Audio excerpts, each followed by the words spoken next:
সর্বশেষ যে লোকটা জান্নাতে যাবে তাকে আল্লাহ তাআলা জাহান্নামের আগুনে পোড়াতে পোড়াতে ছাই বানিয়ে ফেলবে।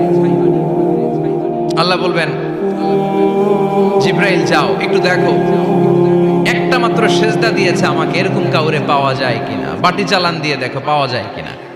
খুঁজে খুঁজে কাউরে পাবে না। আল্লাহ বললেন আবার দেখো, খুঁজে খুঁজে একজনকে পাবে, সামান্য ইমানের ছিটে ফোঁটা তার অন্তরে ছিল।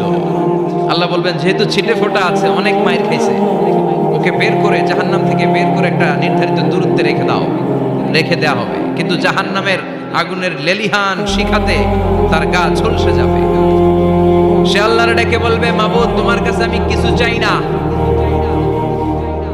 জাহান্নাম থেকে তুমি আমাকে বের করেছো, জীবন নদীর পানি তুমি আমার গায়ের মধ্যে ঢেলে দিয়েছো, আমি আবার সজীবতা ফিরে পেয়েছি। আমি তোমার কাছে জান্নাত চাই না, শুধু নিরাপদ একটা দূরত্বে আমাকে